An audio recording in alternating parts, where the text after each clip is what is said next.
Bismillahi walibni warwil kudus al ilahul wahid. Demi nama Bapa, Putra dan Roh Kudus, ketiganya yang esa. Shalom sahabat yang dikasih oleh Tuhan, berjumpa kembali dengan saya di channel ini. Terima kasih buat teman-teman yang selalu setia mendukung perkembangan channel ini dengan cara subscribe, like, komen, dan share. Tuhan memberkati kita. Sahabat yang dikasih oleh Tuhan, kali ini kita akan melihat bahwa seorang polemikus muslim yang tampil di dalam diskusi yang rupa-rupanya dia kepengen tahu, tapi namun dia menjelekkan, justru kena tampol dari rekan-rekan kita, khususnya dari Elia dan juga Sofiatul. Teman-teman, Anda boleh belajar, bertanya dengan baik, bahkan kepengen tahu, itu hal yang luar biasa. Tapi kalau Anda hanya ingin menjelekkan, sampai kapanpun Anda akan dilanda kebutaan dan tidak akan pernah pintar dalam memahami keyakinan kekristenan. Baik, mari kita dengar dulu teman-teman, supaya kita dapat memberikan tanggapan. Ini dia videonya.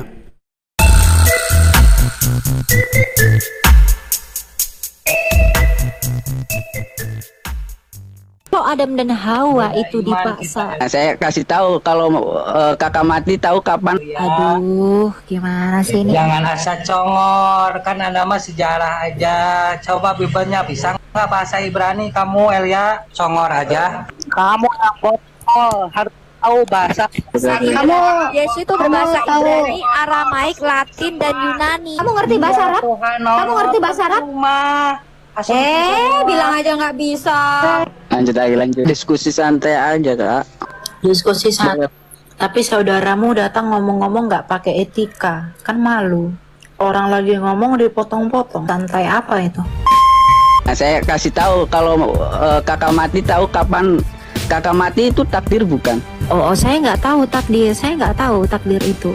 Kematian itu karena dosa, bro. Bukan karena ditetapkan Tuhan kami mati, tapi karena dosa. Tapi dia tahu kami kapan mati, tapi bukan dia yang membuat kami mati. Itu ya, kalau Tuhan tahu berarti itu takdir, itu ketetapan. Loh, Itu Kemahatauan Tuhan kok takdir. kemahatauan Tuhan kok takdir. Gimana kamu? Betul kamu kau. Kemahatauan Tuhan itu bukan ketentuan. Kamu besok mau goreng ikan ya karena kamu mau. Iya, Kamu itu nggak- will kamu. Besok enggak. Kalau kamu besok enggak mau goreng ikan pun itu karena kehendakmu sendiri. Konsep ini enggak ada di dalam kalian. Makanya kalian tuh acak adut. Itu namanya free will, bro, free will. Makanya manusia itu dihakimi mempertanggungjawabkan perbuatannya. Kalau sudah diprogram sama Tuhan, ngapain ada penghakiman untuk sesuatu yang dia program?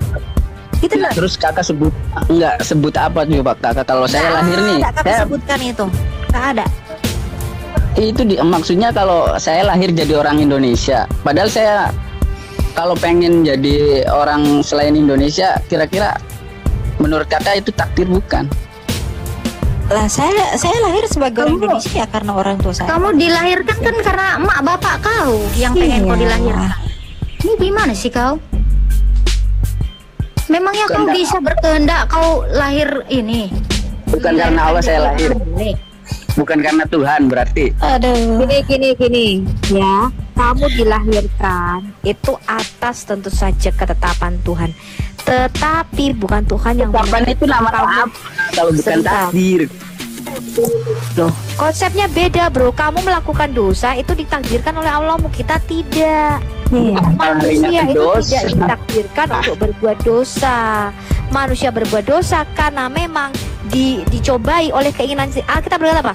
Dicobai oleh keinginannya sendiri. Manusia berbuat dosa bukan karena Allah menetapkan kita berbuat Ini dosa. jangan lari ke situ dulu deh, Kak. Jangan lari ke dosa Kamu dulu. gini loh, kamu tuh nggak bisa membedakan takdirnya Tuhan. Misalnya menentukan kita ini orang Indonesia, kita ini orang Amerika, kita ini orang apa.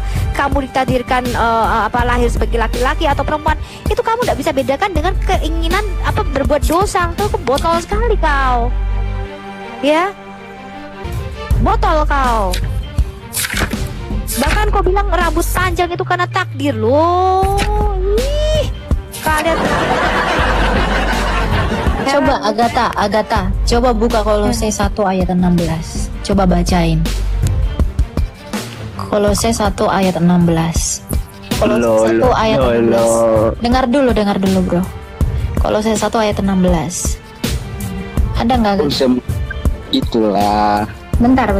Ya sabar ya. Kita akan tahu jawabannya di sana. Jadi kami nggak pernah menyebutkan takdir bro. Karena Tuhan kami itu menghargai ciptaannya dengan memberi will. Coba baca.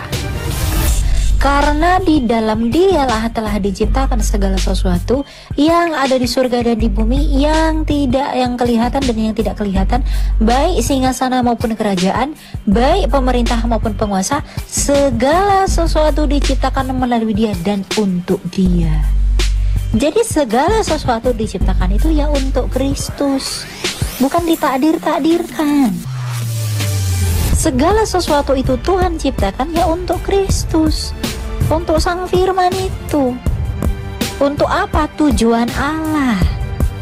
Tapi dalam rangka menggenapi tujuan Allah, dalam rangka menggenapi keutamaan Kristus, kami diberi will. Karena kalau kami tidak diberi will, manusia nggak perlu kedatangan Kristus. Berarti Tuhan kakak nggak tahu bakalan kakak nanti berbuat jahat atau berbuat. Dia tahu, tetapi dia tidak memprogram. Dia tahu. Loh, ya berarti apa bedanya? Aneh. Kalau kamu kan ditetapkan berbuat dosa harus berbuat dosa. Tuhan itu tahu. Kamu beda nggak? Kamu tahu nggak bedanya penetapan dengan mengizinkan? Misalnya begini, Adam dan Hawa itu berbuat dosa. Tuhan tahu Adam dan Hawa akan jatuh dalam dosa, tetapi mereka berbuat dosa. Sekarang saya tanya, kakak tahu saya ditakdirkan jelek dari mana? Ini Coba Elia ayat 4-nya baca Elia. Tuh, yang mengkehendaki supaya semua orang diselamatkan dan memperoleh pengetahuan akan kebenaran. Itu kehendak Allah kan. Gini ya, kamu harus tahu begini bro. Ketika Adam dan Hawa jatuh ke dalam dosa, mereka itu, Tuhan tahu nggak Adam dan Hawa jatuh ke dalam dosa? Dia tahu bahwa Adam dan Hawa jatuh ke dalam dosa. Dan Adam dan Hawa jatuh ke dalam dosa, itu bukan Tuhan yang mendorong mereka untuk berbuat dosa, tetapi Tuhan mengizinkan di dalam pengetahuannya itu. Makanya Tuhan menuntut Adam dan Hawa. Jadi karena keinginan Adam dan Hawa lah yang berbuat dosa, di situ pula pengetahuan Tuhan ada. Tuhan tahu bahwa Adam dan Hawa akan menyalahgunakan will-nya, dan Tuhan tidak intervensi itu. Kenapa? Itu merusak will manusia itu. Makanya Tuhan kami adil. Dia memberi tanggung jawab, tapi dia juga memberikan kehendak atau hak. Jadi Tuhan tahu bahwa Adam dan Hawa akan jatuh ke dalam dosa, tentu saja. Tetapi bukan karena pengetahuannya itu dia mendorong Adam dan Hawa jatuh ke dalam dosa. Kalau Adam dan Hawa itu dipaksa, aduh gimana sih ini? Jangan asal congor, kan Anda mah sejarah aja. Coba Bibelnya bisa nggak bahasa Ibrani kamu Elia?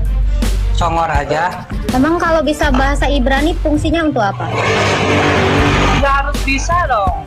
Iya, maksudnya kalau udah bisa Itu terus gunanya teks untuk apa? original, tahu nggak? Orang kayak gini kalau ada Itu nggak bisa direvisi teks originalnya.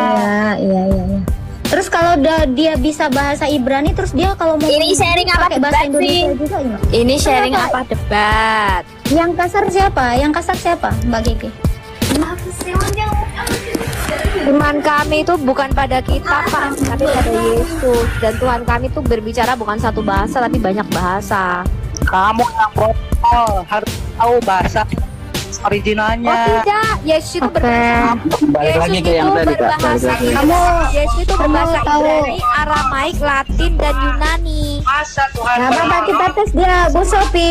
Kita tes di Palestina ini. Masa Kamu ngerti bahasa Oke, Arab? kita tes. Kamu kita tes ya. gimana ayahnya? Ngerti ya? Ngerti bahasa Ya, Arab kita ya? tes. Kamu bisa nggak Tes, bahasa tes. asli? Sama Tuhan Bapa. Ikro, Kita tes nih, kamu Gimana ini? Ikro. Kamu ngerti bahasa Arab? Tuhan, Kamu ngerti bahasa Arab? Rumah. bilang aja nggak bisa. Bisa bahasa Arab? Kamu diundang sama Richard. Bisa bahasa Arab nggak? Pengecut kamu Palestina. ya. Palestina, bisa bahasa Arab nggak? Kami nggak bisa bahasa Ibrani ya, kami nggak bisa bahasa Yunani. Kamu bisa bahasa Arab? Kamu bisa bahasa Arab nggak? Ayo, Ikro, kalau kamu bisa. Coba. Diundang sama Ikro, kamu bisa nggak? Lah kamu aja nggak bisa kok. Banyak bicit kau. Percuma kau Islam nggak bisa bahasa Arab, nggak ngerti juga. Apa bedanya kau? Ngomongin kami percuma. Lanjut lagi, lanjut. Diskusi santai aja, Kak. Diskusi santai. Tapi saudaramu datang ngomong-ngomong nggak pakai etika, kan malu. Orang lagi ngomong dipotong-potong. Santai apa itu? Baik teman-teman yang dikasih oleh Tuhan, kita sudah menyimak video singkat yang barusan kita putar. Kita dengar dengan baik apa yang terjadi di dalam room tersebut. Walaupun singkat, namun kita bisa menilai dan memberikan tolak ukur terhadap polemikus yang muncul, yang nampak-nampaknya dia mau bertanya, tetapi pada ujung-ujungnya dia akhirnya menjelekkan teman-teman. Lalu dia juga tidak sopan, bahkan lebih identik hanya pengen ngomong tanpa arah, ngomong tanpa tujuan. Orang-orang begini seharusnya langsung dikeluarkan saja dah. Dia bukan mau belajar, dia hanya kepengen menunjukkan sebuah ketidaksukaannya terhadap pengajaran kekristenan, maka dia masuk untuk membuat rusak room tersebut. Sahabat yang dikasih oleh Tuhan, sudah baik penjelasan daripada Elia dan juga Sofiatul, namun dia tidak akan mengerti itu, karena tujuannya bukan untuk mengerti, tujuannya bukan untuk bertanya dan pengen tahu, tapi tujuannya untuk merusak room tersebut. Buktinya dia selalu memotong, bahkan lebih banyak mengejek. Teman-teman, ini menjadi pelajaran penting buat kita. Sudah dikatakan oleh firman Tuhan bahwa kita tidak perlu menjawab orang bebal, karena orang bebal itu tidak akan mungkin dapat mengerti apa yang ia sedang pertanyakan, apalagi kalau diajari. Tapi kalaupun dia misalnya mau mengerti, ya puji Tuhan, tapi tugas kita sudah selesai. Bahkan kita tidak perlu membela dia. Karena apa? Karena dia itu harusnya bertanya supaya dia ngerti. Minimal dia tahu dan cerdas lah gitu ya. Tidak seperti para mualaf dan juga ustadz yang langsung jadi mualaf langsung jadi ustadz, yang notabene dia tidak ngerti, namun banyak ngomong, namun banyak mengajarkan, menafsirkan, tapi mereka dianggap sudah pintar dan cerdas. Ini kan kebutaan gitu ya. Tetapi teman-teman yang dikasih oleh Tuhan, bagi teman-temanku muslim dimanapun anda berada, ini sebuah contoh yang tidak pantas untuk ditiru.